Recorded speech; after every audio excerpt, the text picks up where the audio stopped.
Welcome to Church and Main, a podcast for people interested in the intersection of faith, politics, and culture. I'm Dennis Sanders, your host. There's a quote that is attributed to President Ronald Reagan. I never know if he actually said it. It's one of those things that you kind of think he said, but may have not. But anyway, it's attributed to him. And the quote goes like this: "The person who agrees with you 80% of the time is a friend and ally, not a 20% traitor."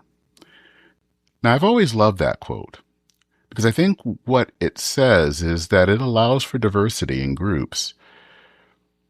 And I think most importantly, what it's trying to say is that a friend is not someone who agrees with you on every jot and tittle. To be honest, if I only had friends that I totally agreed with, I'd be pretty lonely. But the problem in our culture today is that there is so much of a drive right now to have friends and allies that have to agree with you 100% of the time. You're either all in or you're out.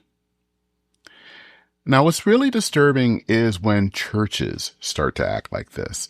So instead of being centered around something such as the communion table or, Jesus, congregations start to be centered on something else like cultural issues. And those become litmus tests. You either agree with those issues or you won't find a home at such a church. And what that means is that there is no place to land for people who don't fit. Looking for a place to land is kind of part of the headline for an article that I saw recently written by Garwood Anderson, and it was found in the Anglican magazine, The Living Church. In that article, Garwood shares a story of a young friend who has trouble finding a church home because they don't check all the ideological and cultural boxes of the congregations that they visit. So I was intrigued by this article and wanted to talk to Garwood about this. So he is actually my guest today to talk about this lack of being able to find an 80% church and what that means for the church and for our society. Before we go into the interview, a little bit about Garwood. He just recently ended his tenure as dean and president of Nashotah House, Theological Seminary in Nashotah, Wisconsin. Actually, he ended in 2024 and then began a part-time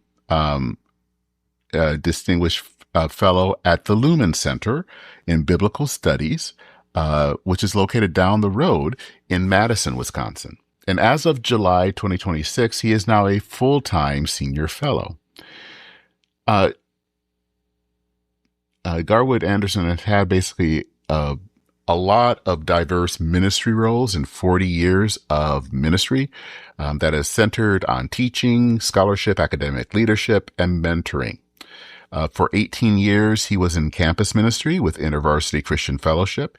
He also served on the faculty of Asbury Theological Seminary, then later at Nashotah House, and where he was named professor and dean emeritus for 19 years of distinguished service. He's been married to Dawn for 43 years, and they have 3 married children and 4 grandchildren. So with all of that, join me in this conversation of looking for a place to land with Garwood Anderson.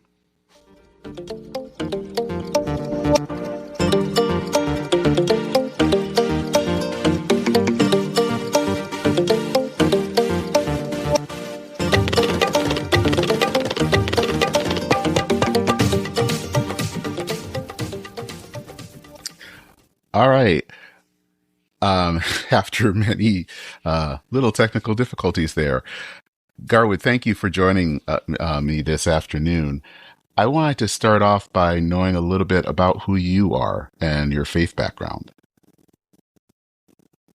Yeah, well, first, just to thank you for inviting me, and I'm looking forward to having our conversation today. It's very kind of you to make the invitation. If it looks like I'm at a cabin, it's because I'm at a cabin and enjoying a little bit of work remotely. And so this works out well for me today. Um, I don't know how hot it is in the Twin Cities, but it's been pretty hot in Wisconsin. And Hmm. it's a little bit cooler up here in the Upper Peninsula of Michigan. So, I agree. It has been hot here this week, and that's after a fairly cool June. So, right? We've had a delightful summer so far. It's made us wimps, I think, but nonetheless, here we are. yep. Well, you asked about my background. I have, for the last 19 years, served as a professor of New Testament and Greek at an Episcopal seminary called Nashotah House, which is west of Milwaukee, east of Madison in southern Wisconsin. And that seminary is 144 years old. And I have been there for 19 years. And my responsibilities there have been teaching in the field of New Testament. And for 7 years, I was the dean and president of the seminary as well. And so my background is I really grew up in an evangelical background. And, I know evangelicals come in kind of all kinds of sorts and flavors, even though mostly these days it tend to be defined politically. I would say that I was raised in a really pretty healthy evangelical environment. And, over time with my theological studies and so forth, I found myself getting pulled more, as some people do, to the church's larger tradition. And I found that there was a place for a lot, not all of my evangelical upbringing, to find a home in the larger context of Anglicanism. And so for about 20 something years, I've been an Episcopalian. Mhm. I'm a lay person. And I've served in a context where there are many clergy, and of course the vast majority of our students, almost all of them, are preparing for a future in holy orders, the priesthood, maybe some deacons. So, and well, thank you for that introduction. I think one of the things that I wanted to talk about is actually kind of within your wheelhouse, and this was an article you wrote for Living Church magazine, and it was entitled "A Place to Land." And the thing that was interesting about it is it so much reflects the times that we live in. And I think the first thing I wanted to just kind of talk about is what led you to write it. Well, let me back up a bit. What is the article about for those who haven't read it? And then what led you to write it? Sure. Okay. Well, the article it tells the story, and then hopefully with some takeaways, it tells the story of a friend of mine who was kind of trying to find a place to land in the church, and in a season of sort of great polarization, she was finding it hard actually to find a place to land in that the church that she had been attending, she didn't see completely eye to eye with the doctrinal statement, although was happy to be in fellowship nonetheless. And they insisted that she be in complete agreement, even on some things that a lot of Christians disagree on. And then she started looking elsewhere. And the reason that I thought the story was particularly important is I was writing for an Anglican audience, mostly Episcopalians, and just saying one of our problems in the mainline church today is even though we talk a lot about hospitality, some of our choices and behaviors and even self-understanding doesn't always send as much of a welcome as we believe that we're sending. And so essentially she went from she was coming from I would say conservative, clearly conservative, and more reformed or Calvinistic church setting, was trying out some Anglican alternatives. And the Episcopal Church surely would have welcomed her into membership, but they set a lot of signs that said, well, maybe you wouldn't fit here. And the same thing happened when she tried an Anglican church that belongs to the newly founded breakaway body called the Anglican Church of North America. And she heard opposite and observed opposite signals there that maybe this wasn't a good fit either. And so sort of the takeaway for my readership was, we need to do a better job of making sure that there's a place for people who don't hold to some kind of party line. And I think, as maybe we were saying before, that in our politically divided setting, it has crept into the religious world and created these bifurcations where never the twain shall meet. And it's actually harming our churches. It's harming our Christian witness. It's harming people, as in the case of this story.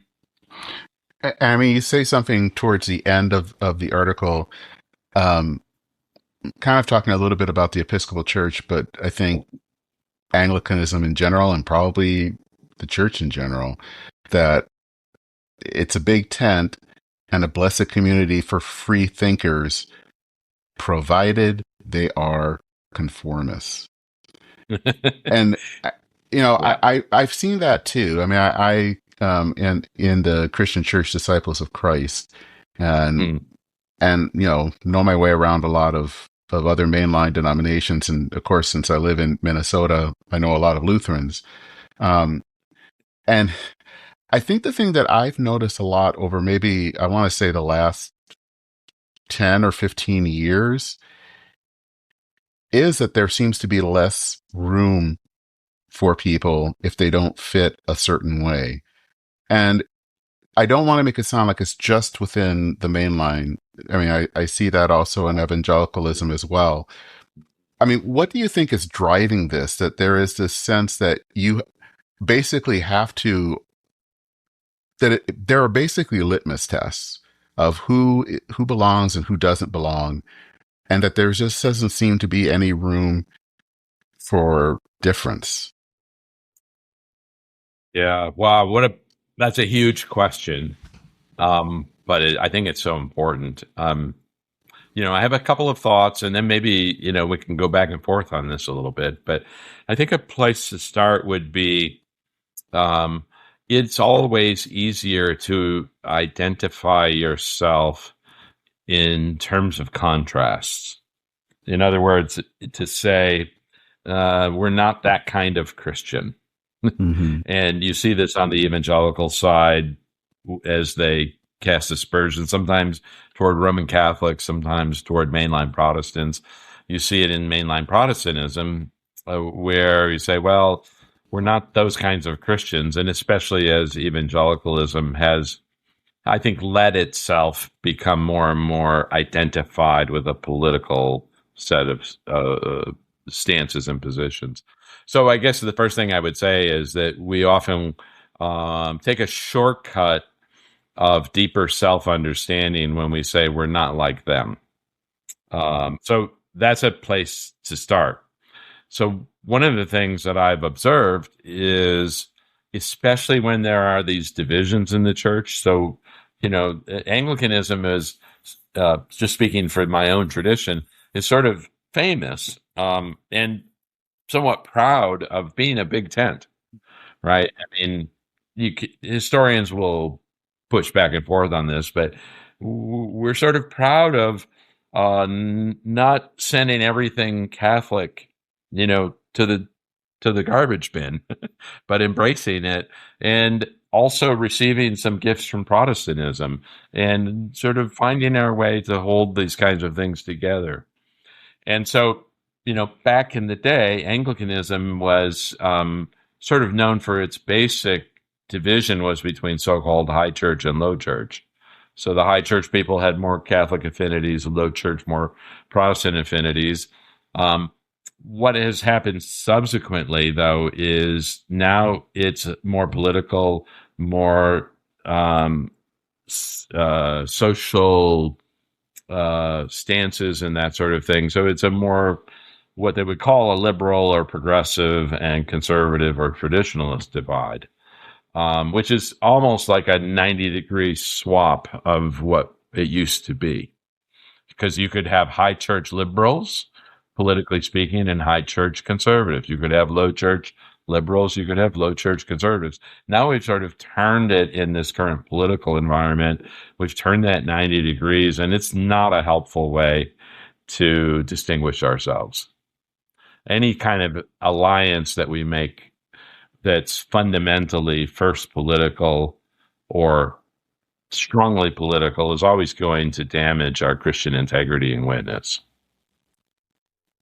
Do you think, or what do you think is driving that we seem to lead first with political or ideological commitments before we talk about any type of theological commitments? Or, someone I know had a note on Substack that was, the Presbyterians are meeting right now, the PCUSA in Milwaukee, and he was listing all the things that they're not talking about, either like, helping struggling congregations, helping college ministry, or things that are part of the ministry of the church.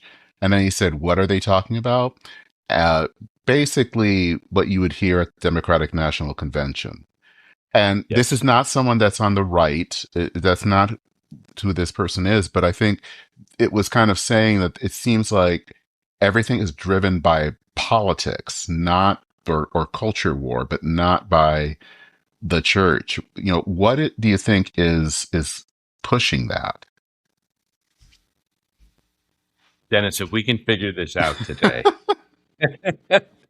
Yeah. I think we'll have something. Well, I mean, there's a few sort of obvious, I think obvious answers. One is that we're inundated.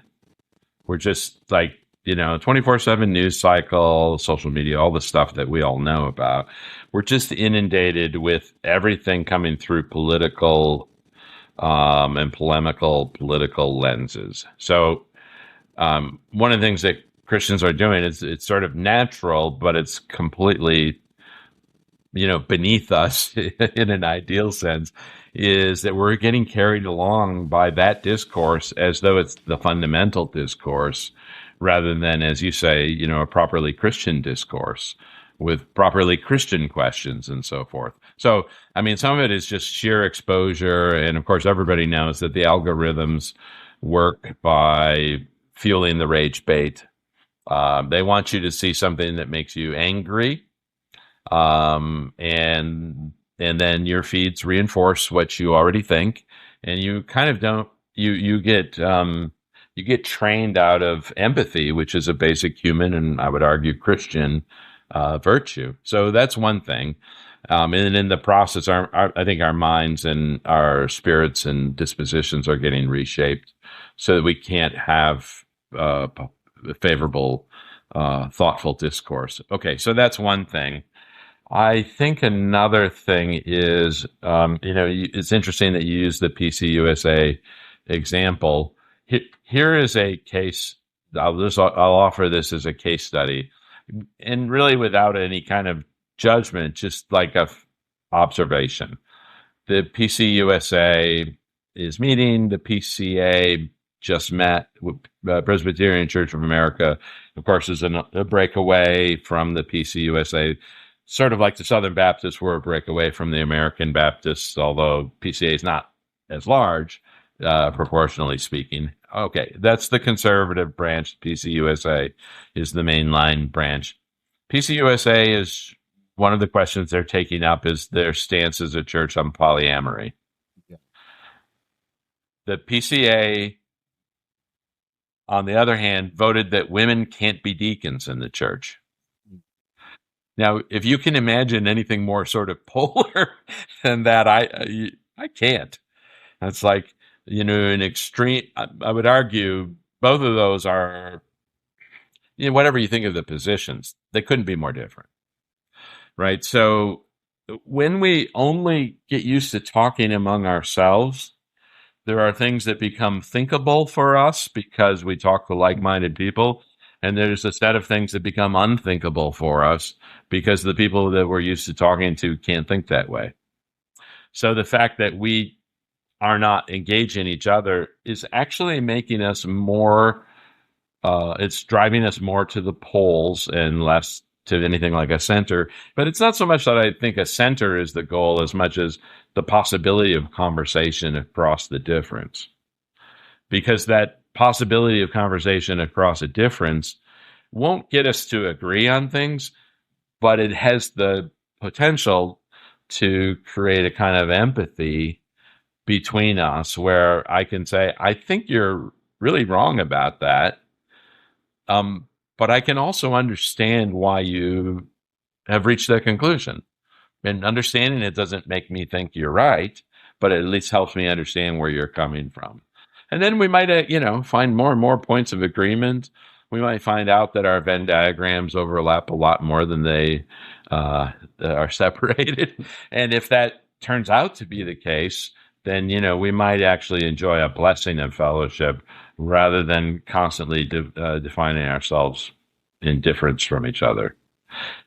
So, I mean, one more thing to say, and I think that maybe borders on the obvious, but the last 12, 15 years have been such a polarized, bifurcated, hostile, cultural and political environment in the U.S.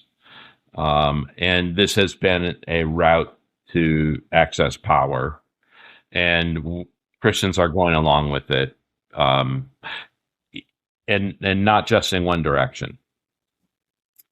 So I think we've become, I guess the term, if you don't mind, is useful idiots. We've become political pawns for somebody else's game, thinking that they're on our side.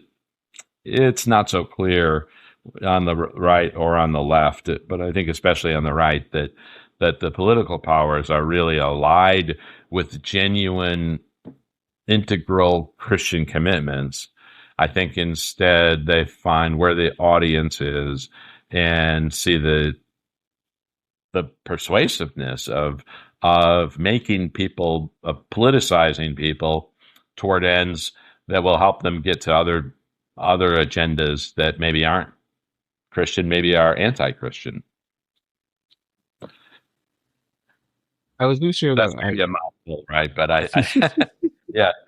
I was going to share that I sometimes recount a story that I saw about 30 years ago when I was a member of a Baptist church in D.C. And it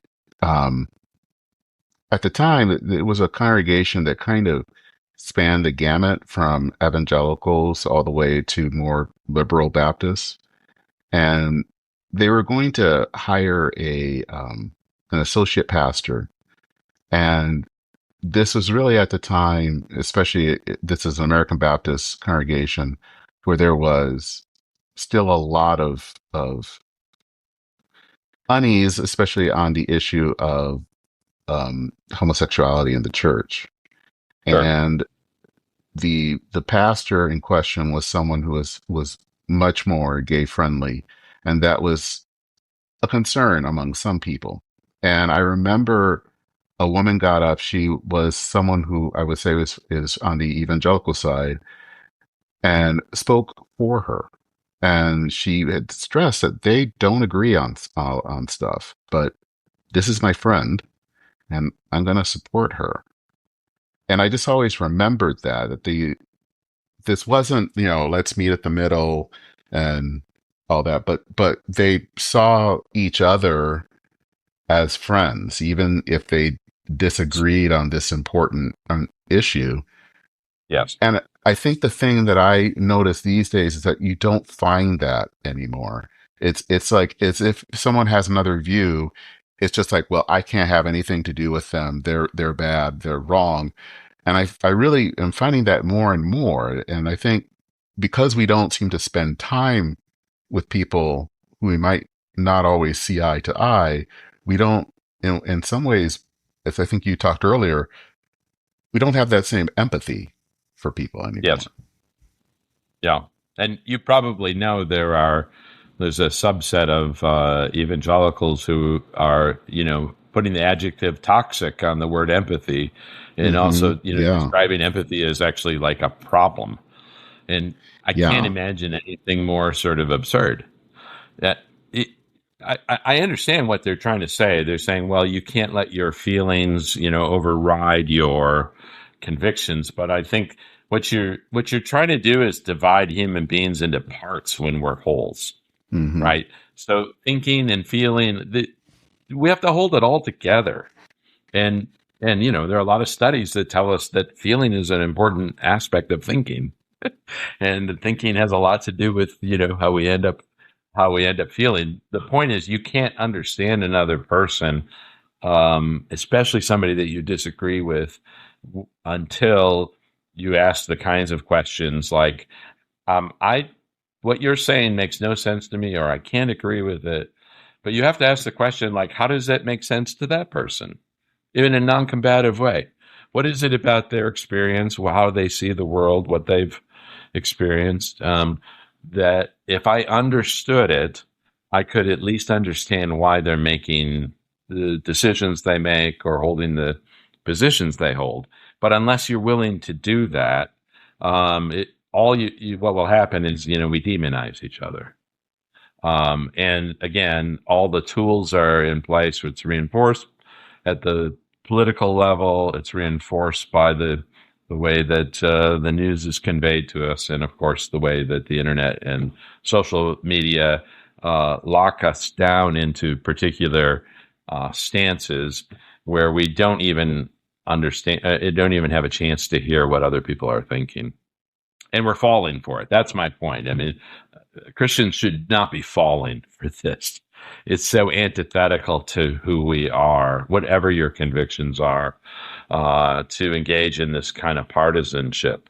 We should, in Christ, rise above it. And in our, love for neighbor, even the neighbors, especially the neighbors with whom we have strong disagreements, we should be seeking that kind of empathy that would help us understand them without. I loved what you said earlier. It didn't mean we're like looking for some soft, mushy middle where our convictions go away, but we're looking for relationships of reconciliation where even in our disagreements, we can understand one another. Also, some of this comes down to fear, that people are fearful of the other. And I wanted to share something in my own context. A few years ago, I was just talking with someone and about the importance of welcoming people, especially even across the partisan divide. Yeah. And the congregation that I serve is, I would say, pretty left of center. And, we're also, I think, in disciple speak, an open and affirming congregation. Sure. And immediately when I said that, there was some concern about that was this going to harm people, and the LGBTQ folk in our congregation. And that bothered me because I think, yes, you have to be careful, but I also think that this table is for everyone, the communion table, or it's not for anyone. And so how do we, have that kind of wide welcome, even when people don't always agree? But it seems like right now we're fearful. And so we're fearful of the other side, that they're going to hurt us in some way. And so we almost put in these barriers to keep them out and protecting us.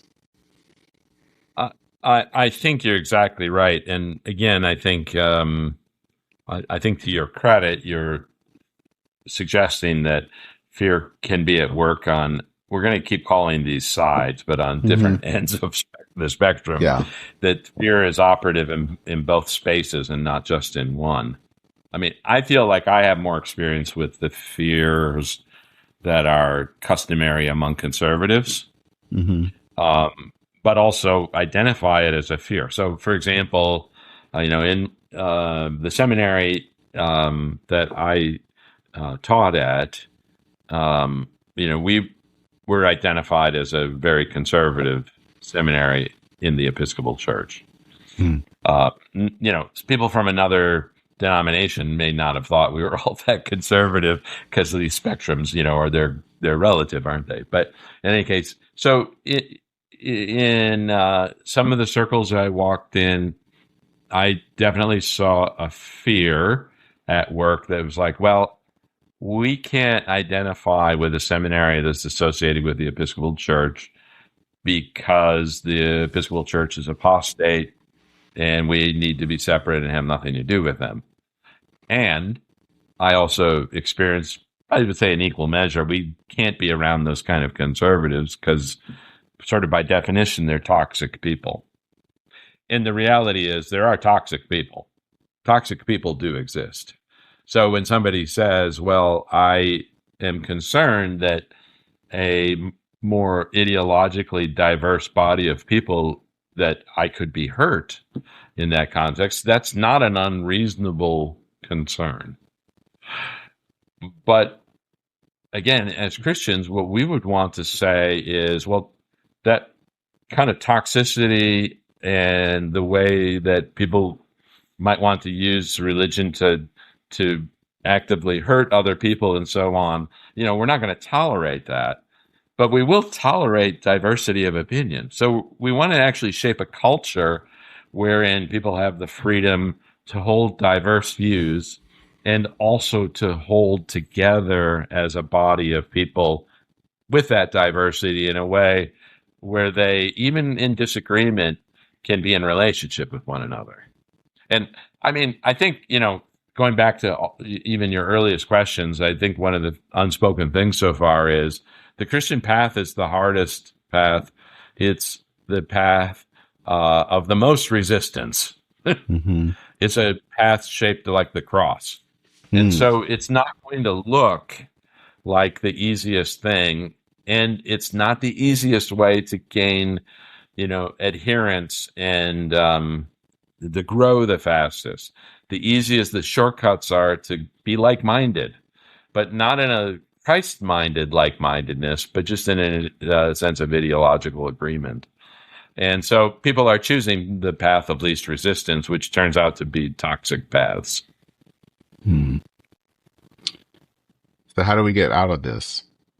I mean, how do we move out of that type of polarization? I mean, it's interesting, I think you talked about this earlier, that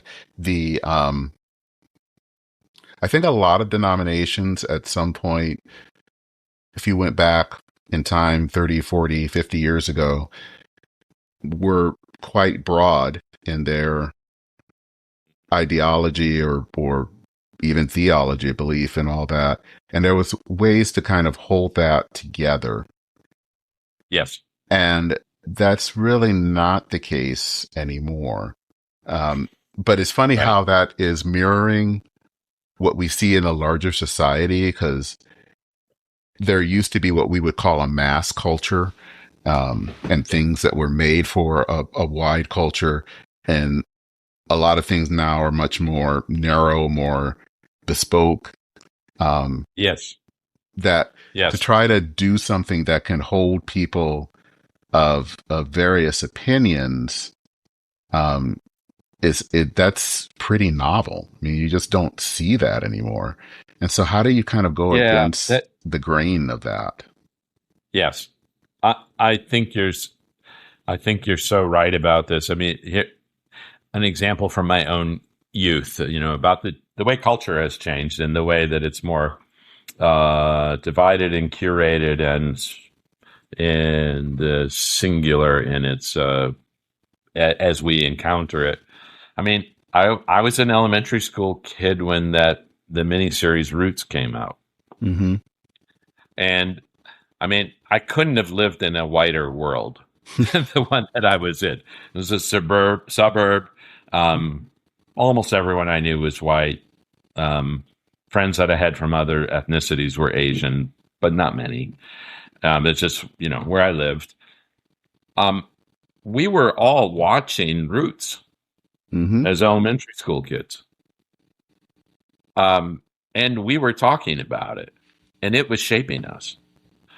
Now, there's nothing that everybody's watching. There's nothing there's no conversation of which everybody is a part. There are just partisan conversations. And again, the rage and the 24/7 and all of that is driving us, to think less rather than more, and to stay more comfortable rather than to experience any kind of discomfort. And it's all there to validate what we already thought, and just strengthen us in that regard. So yeah, what we're all still describing symptoms and problems. You were looking for an answer though. And I'll just start with this. I think job number one is to return to a Christian discourse, realizing that a Christian discourse may step on everybody's toes, right? It may step on everybody's toes, but in ways that we didn't expect. Okay, so look, I'm biased here because I'm a New Testament professor, I'm a Bible professor.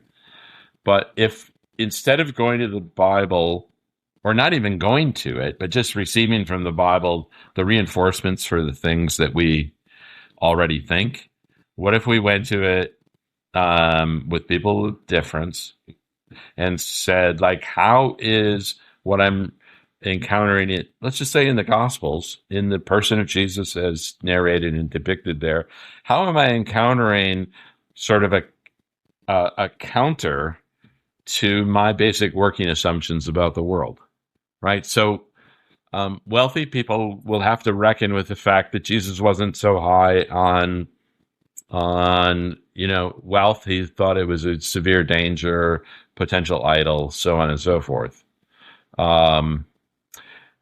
People who want to blame poor people for being poor are going to have to reckon with both Proverbs that has a little bit of that going on, like sloth may lead to poverty. And they're also going to have to reckon with the prophets, especially the minor prophets, who say, exploitation of the poor, the wealthy having their way and using their power to the disadvantage of the poor, that's not okay. God looks with judgment upon that, right? So what we've grown accustomed to is actually seeing just the side of this that we're used to, right? That we, and so it's not a secret if you ask most Republicans, why are people poor? They have Bible answers. If you ask liberal Christians or progressive Christians, why are people poor? They have Bible answers. What's striking is that they never have the parts of the Bible that are counterindicative of their own view, right? And so reckoning with the whole, that's what I mean by a Christian discourse is, not only scriptural, but starting with Scripture and letting Scripture bear a counter testimony to those things that are most obvious to us, and letting it speak and say things that are not obvious to us. I think you understand that, just in general, that kind of an approach. So, like, one of the things that I see are progressive Christians saying, hey, we're all about the Sermon on the Mount. And I'm seeing conservative Christians finding their ways around what they think the Sermon on the Mount says and countering it, rather than like a serious engagement. The reality is the Sermon on the Mount is going to kick the butt of the conservative and the liberal if you take all of it seriously. Mm-hmm. Well, it's kind of like I always say about Jesus is that I don't think Jesus, if you really listen to him, would favor either side. I mean, he said enough, if you pay attention, that should bother either side. But we've kind of made Jesus into our own, fashioned him into our own being, way of looking at things that we've kind of rendered Jesus powerless in some way. That's right. I call it Jesus as mascot. Yep. It serves as a mascot for our side, for our team, for what we're about. And so, yeah, detaching Jesus as a mascot who always thinks the way we think and who only wants to reinforce our particular point of view. Learning how to detach people from that is what I mean by a Christian discourse, right? So we start there, and now we have a space to be actually self-critical, critical of the politics of the people that we disagree with, critical of the politics that we have more affinity for.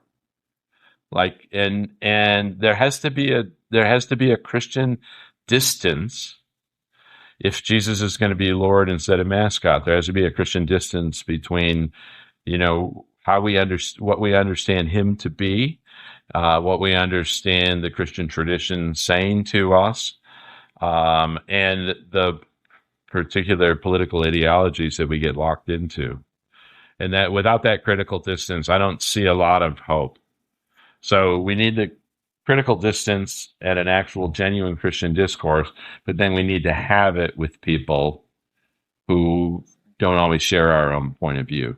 And we need to stay at a table with each other, right? And that's the difficult thing, because what we've learned how to do, especially as Protestants, we've learned how to say, yeah, I just have enough disagreement with these people, we're going to start something else. Yeah. Or drop out. Yeah. What do you think? I mean, this article centered around this person, Teresa, and just her difficulties in finding a place to call home. And what I found interesting about her is that she wasn't trying to find a place where everyone agreed with her. She just wanted to find a place where she could belong, where she could fit in. Yes. And what was interesting was all of the places basically wanted her to conform. And that makes me wonder, what is that doing to our witness? Because there have to be other people like Teresa out there who may not fit easily into a certain bucket, that they're not, uber progressive and want to be part of a progressive congregation or uber conservative, but they may lean one way or the other, but they're just simply looking for a place. And it seems like that's hard, but there have to, I'm thinking more often than not, these people do cross the doorways of churches. And how is this all affecting the witness of congregations if they are so polarized? Oh, I mean, yes, amen. It's hurting the witness of churches. It's also hurting our integrity as the people of God. Because I don't know what you see out there, but what I see is, especially generationally, people like my children's age and younger, what they're observing of religion is it's just like a religious veneer to something. The core is actually more political. Mm-hmm. So it's not that it's easily dismissed, is what I would say. It's like, well, I don't need church to join the young Republicans, mm-hmm. right? I don't need the church to go and do like protesting or walk in an LGBT parade or something. I don't need the church for that. So what is it actually offering? And I'm not at all suggesting like a social quietism on the part of the church where we have nothing to say, or we see ourselves as distant from matters social and political. I'm not suggesting that at all. What I am suggesting is, it's probably clear by now, is forming an airtight alliance with ungodly political ideologies. And by the way, I think they're all ungodly. right? I Mm-hmm. think when it's all said and done, because they want to own us and they demand our submission to and our uniformity, and that's idolatry. That's ungodly. So until we become differentiated from that, I think our witness and our integrity is going to be harmed, just as you're suggesting.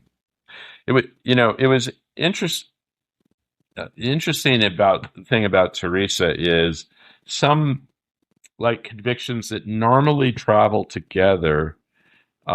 She was in a different place. She's very important to her. Racial justice, uh, economic justice really mattered to her. She was conservative or traditional on sexuality. Um, and, I think if you asked her, she would say, well, that's where my study of scripture and my Christian discipleship have taken me. But I'm not looking for a church that matches that either. I just want a church that will say it's okay that in your wrestling with God and in your following of Jesus, it's taking you to these places, and that makes you like the kind of Christian we want to have here, even where we're going to disagree with you. Yeah, I think though in some cases we take these things like sexuality and we kind of make them the do or die issue. Yeah. That they are the thing that determines whether you are part of the body or not. And so Right. if you don't Right. see eye to eye on this issue, well, sorry, you can't be part of us. And Right. maybe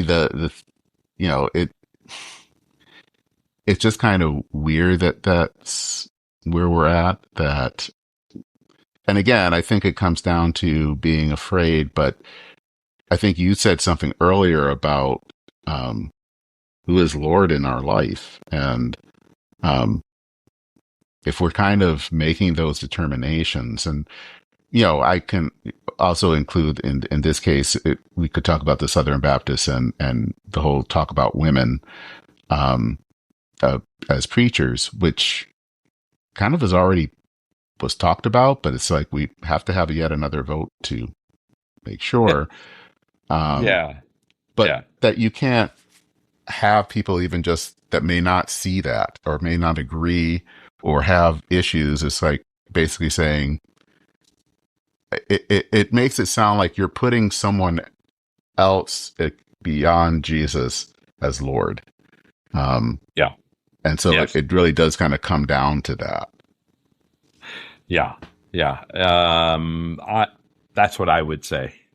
And yeah, I think there are diagnostics. It's like where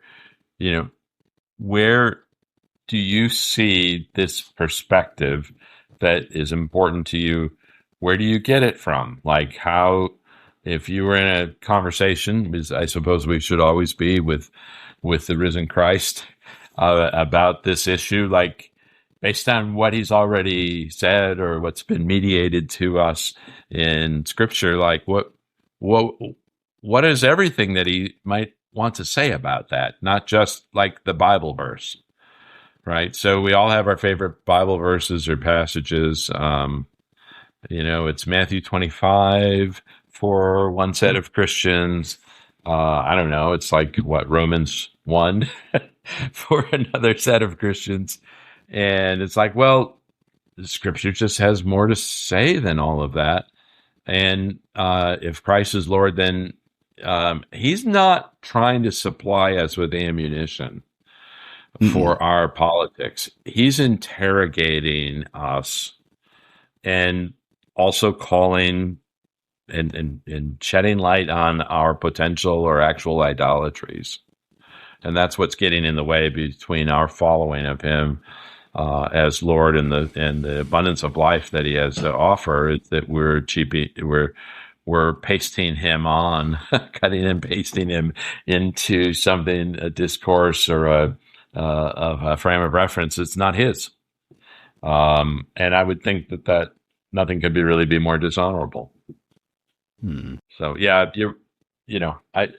again, I think that I'm not pessimistic, but this is going to take a long time, and it's going to be a completely different path of discipleship, and we're going to have to do some building from the ground up. And then we have to be careful when we build from the ground up that we don't repeat the previous mistakes of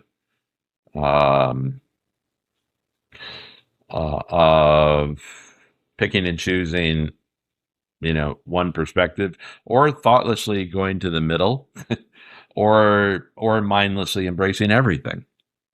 Like, I don't think if I'm leading a church and somebody joins us who is, a Klan member, that's not going to be okay. But because that person's created in the image of God and is where they are at some end or some way on some journey, I still have to understand, how did you get there? And how could Jesus come into that life and even heal and transform and bring repentance to that person, right? That's possible too, if we believe in any of this. Mm-hmm. So I don't want to say like everything's okay. Everything's not okay. And everything doesn't go. But there have been issues that Christians have debated and discussed and wondered about for generations and centuries, and have reached some wisdom, but not agreement. And we have to be able to live within the realm of that wisdom, even where there are disagreements. Have you seen any example of churches, communities that are trying to do that are trying to kind of be a bit different? I have, actually. I'm happy to say that I have. That's good to hear. In a lot of different quarters, actually. In different segments, more evangelical, more Catholic, more progressive, more conservative. So I think one place that all of us could, I'm not saying we need to subscribe, but we could all learn from Catholic social teaching. Mm-hmm. I say that as a Protestant, but one of the things that you'll see with Catholic social teaching, whether you agree with all of it or not, is that it's not actually, it's not beholden to one particular political ideology. So there's a little bit of a model there for at least thinking outside of those boxes. Again, whether you agree with all of it or not. I did the best that I knew how in 19 years teaching at an Episcopal seminary with really widely differing views on things among especially students, to shepherd and nurture a community of mutuality, of empathy, of listening, and living with, and even interrogating our differences toward greater love. So at its best, and it wasn't always at its best, I'm sorry to say, at its best, we enjoyed seasons of that at the seminary that I was a part of. So I've seen it there.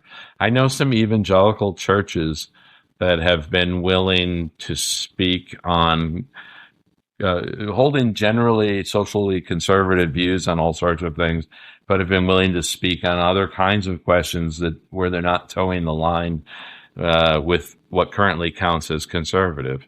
Mm-hmm. And they have lost people, but they've gained like a thoughtfulness and an integrity and in that process. So yeah, I actually do see this as something that happens. I just don't think it's the shortest path. If the goal here is self-reinforcement and or church growth or something like that, it's not the shortest path.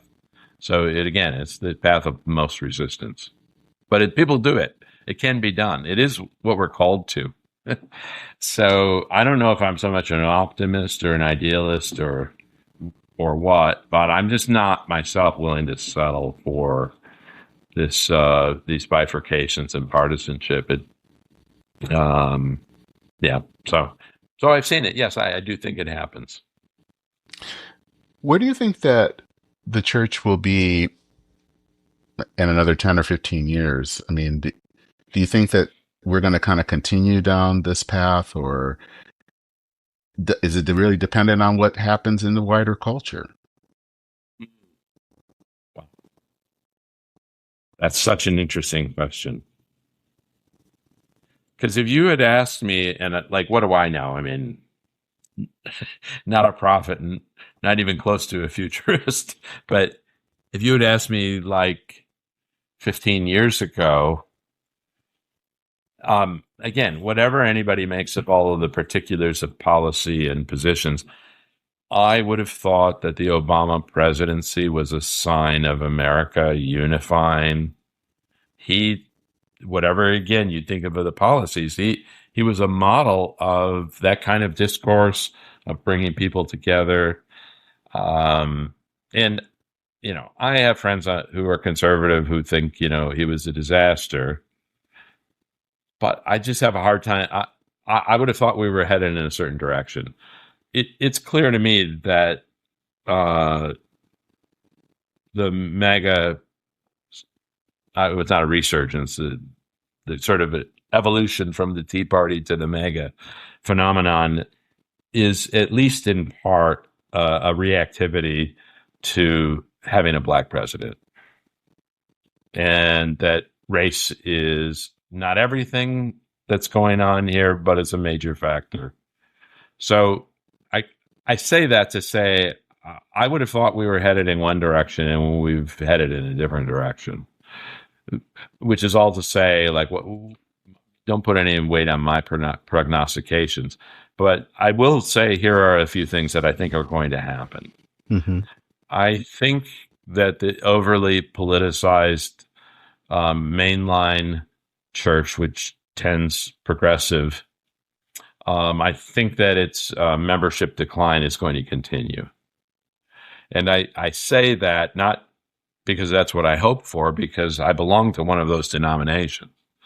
But I think that its decline in membership is going to happen because that approach to church, which with its strong political alliance, makes the Christian part of the church more or less unnecessary.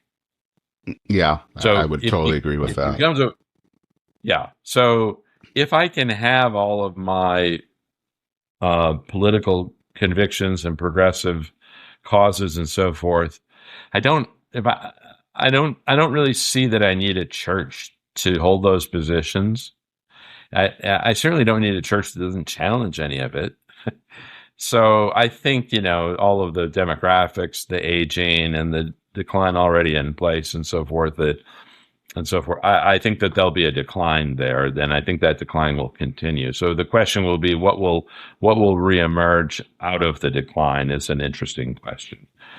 I think similarly, however, that the mega allied evangelical churches are going to losing the next generations who perceive that kind of Christianity to be just a political utilitarianism that there's nothing meaningful to them in that.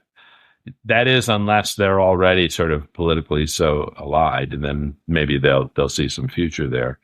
So I think both kind of ends of this spectrum we're going to see decline. And the question is, if like any kind of new life or emergence of something more properly Jesus-ish will emerge from any of that. And, that's what we should pray for and work toward. But I think as we look back and say 25, 30 years from now at this phase, I think we'll all have a lot more clarity about what happened. And some things that are not obvious to a lot of people today, they'll be more obvious 30 years from now. The question is what the state of the church, what the state of the church will be at that point. But I think unless Christianity has something to offer that's distinct from, though related to, but fully distinct from political partisanship, I'm not sure that it has much of a future. Yeah, and I think you see that really on both sides because, On both sides. It's been for a long time pronounced on the progressive side in that people think that if we adopt all of these liberal policies, then people will come to church. But what they realize is after a while, it's like, well, I don't really need the church then, because they can do all this stuff without it. But I think that that's happening on the more conservative or MAGA side now as well, because people are going to realize you don't really need the church. In fact, a lot of people already, there are people who call themselves evangelical, but they don't go to church. It's become a cultural appendage or modifier, but not anything more than that. And so I think on the more conservative side, they may think right now that they're doing well, but I think it's a Faustian bargain that I think is going to come in and bite them in a few years. Yeah, I think that's absolutely right. I mean, I think one of the most interesting questions that all of us should be asking is if, first of all, you can't make generalizations, as you know, and you haven't, but we can't make generalizations about, say, generations, because obviously there'll always be a lot of exceptions, and it moves really quickly. Mm-hmm. Like millennials to Generation Z to Generation Alpha, these like political instincts they're fast moving. And just as you think you understand millennials, Gen Z throws you a curveball, and Gen Alpha is going to throw another one. That said, one of the interesting questions is, to the extent that we're watching a disaffection toward Christianity on the part of especially young evangelicals.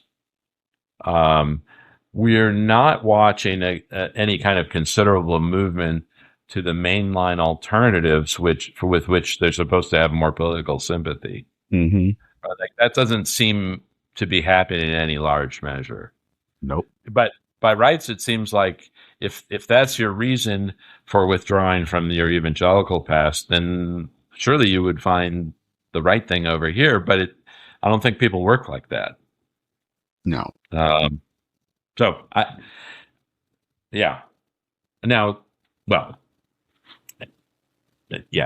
enough on that. But I think that's a phenomenon that is interesting to think about and wonder about. And that's sort of what Teresa was exemplifying. Is like, well, probably on balance, I have more in common with the Episcopalians that I visited, although not everything. But I also didn't see like why that could be my home either. Mm-hmm. And it's a loss. I think it's a huge loss. I mean, yes. And I got feedback on the piece because I have all these Episcopal Church clergy friends who are like, "Oh, she would totally love our church." I'm like, "Well, that's great, but you're 600 miles away." So it just turns out that in her neighborhood, so to speak, within like a 40-mile drive, it's not like that.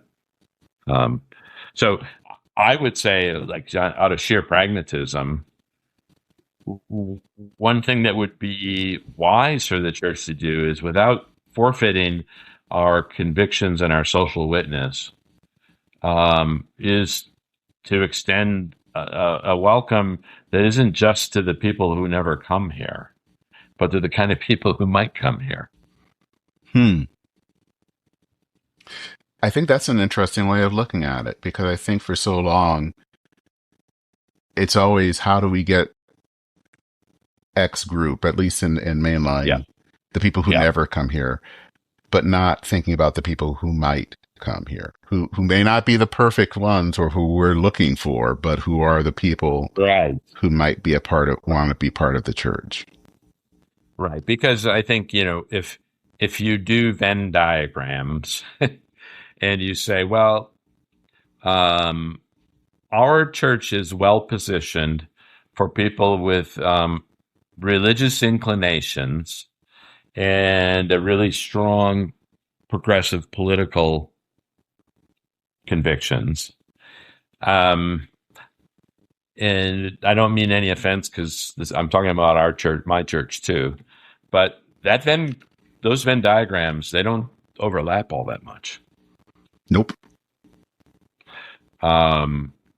Because, I think we both said it now. There's ways to be what you are politically that don't, for which religion is not any necessity. And again, that will work on the other side. It's just that, for a variety of reasons, interesting reasons, the Venn diagram overlap between traditionalist or conservative inclinations and religion it's a much stronger overlap. Mm-hmm. But that's as much of a problem as the opposite, because the overlap tempts people into thinking that you can identify these two things as being the same thing, and they're not. That my conservative or traditionalist inclinations are the same thing as my following of Jesus. And that's a delusion. Yeah. Well, and I think that that's also such a danger, is that we make discipleship basically political indoctrination and discipleship the same, when they're not.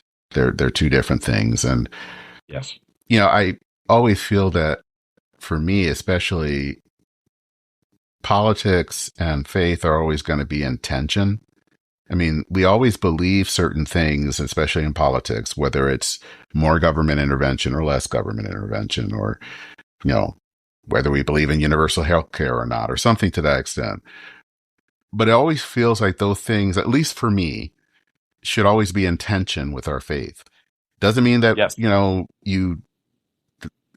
I don't think that there is a Christian answer to something, but I do think that there are guidelines, and that those things are always going to have to be held in tension. Because they're not in tension, then I think something's gone off, because then the faith is not, either it's so enmeshed into the politics that you can't tell the difference, and then there's no need for it, or something else. Yes. I think that is so well said. I could not agree more. But you say that in front of a lot of Christians, and they're going to think you're wrong. Because the two have become so identified. I mean, some, frequently said things are that, all politics involves a certain kind of compromise toward a common good, which means it's never going to be actually fully allied with anybody's religious convictions. That it's always going to involve a certain kind of compromise that looks at the common body politic over against my particular religious commitments. It's always going to be the art of the possible rather than the ideal. Mm-hmm. It's also always going to invoke the law of unintended consequences. So even the best policies are going to produce things that aren't the best, because that's just life. So to make any kind of policy commitments fully Christian is not acknowledging any of its compromise possible and unintended consequences. So of course that's not going to that's never going to ally fully with the Christian vision. So I think, what we should all want, and I don't see anybody much doing this, is saying, well, as Christians, what are the things that we think, what can we agree on? It would be like pleasing to Jesus in our wider culture. What would that look like? And then, what are the most productive, efficient, least damaging policy ends toward that? Whether it's solving hunger or healthcare or education, or, you name it, right? Mm-hmm. Yeah, we don't have that. I think we No, did at one point, but we we don't totally now. did.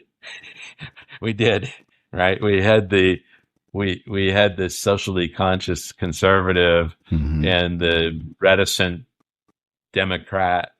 Lyndon Johnson wasn't, by no means a saint, but went out on the limb for civil rights. Mm-hmm. You know, we had Daniel Moynihan, who policy wise was a little more like a Republican, but with ends and goals that were what would become more characteristic of Democrats.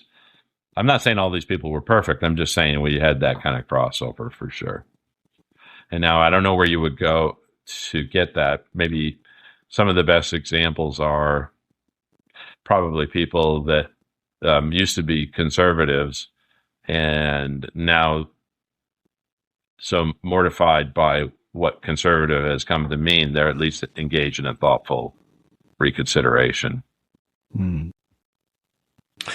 So if there are places people want to learn more about you or to maybe talk to you more about this, where should they go?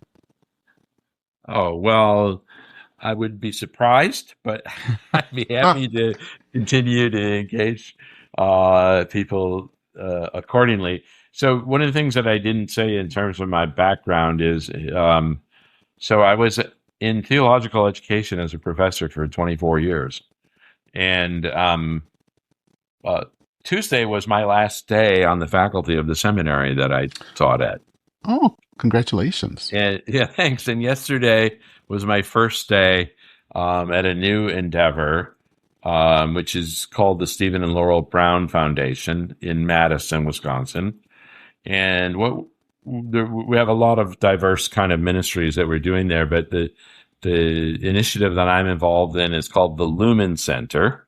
Mm-hmm. And the Lumen Center is seeking the integration of the Christian faith with things like public policy, social issues, with the academic world and academic disciplines. How does Christian truth bear and dialogue with other academic disciplines and so forth?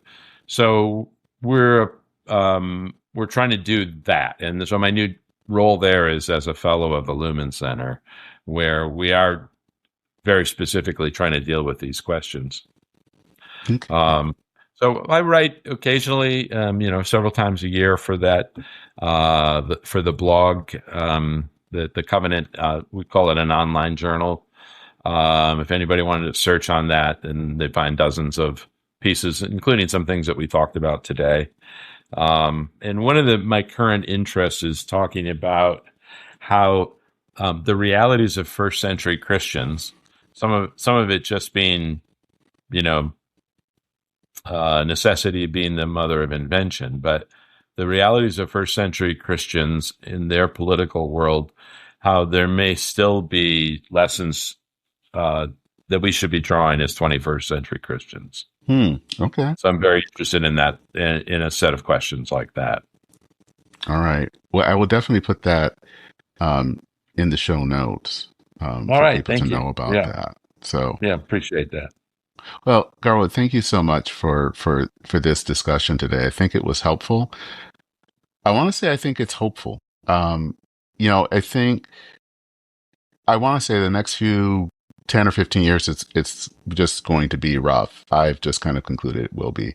So I'm not optimistic, but I am always hopeful.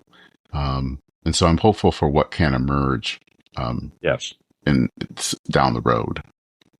And I think that, I'm not entirely sure what your age is, and maybe not yours, mine, but I think people like us really need to be investing in the next generation, giving them an alternative to what seems to be on offer out there.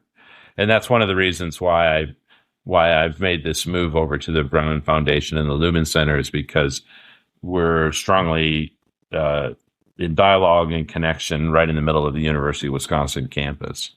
Hmm. So we're talking to undergrads and graduate students about these things, and I think investing in that generation so that they want something better than what's currently on offer, and when they Yeah. see it, they respond.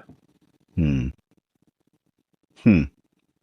Yeah. It's hard to believe it. I would consider myself Generation X, so it's I'm feel like an old guy now, but um, I'm a young boomer, okay. but I'm a boomer. Okay. But I think that is important to kind of how do we help that younger generation? Right. Because it's interesting. I just talk a lot more with Gen Z folk and just a lot of challenges that they're dealing with. It is. And truly to be a Christian at their time and place is, I think, considerably more challenging than it was for us at that time and place. So yeah, we just have a lot to, that's a good use of our lives, right? Is investing in what comes next. Yep. Well, Garwood, thank you so much. And Thank you for everything you're doing. I appreciate it. You're welcome. And I hope that we can have you back on sometime soon. I'd enjoy that. All right. Okay.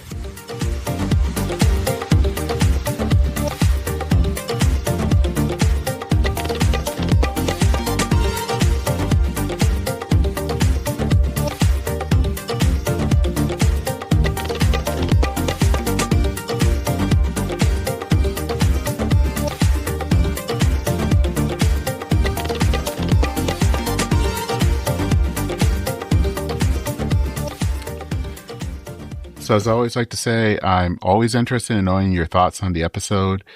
You can always send an email to churchandmain@substack.com. I have links to Garwood's article. I hope that you will give it a read. Also, if you want to, as usual, learn more about this podcast, listen to past episodes, or donate, check me out at churchandmain.org. You can also go to churchandmain.substack.com to read related articles. I do post these episodes about a week after they appear on churchandmain.org, so you can also find them there.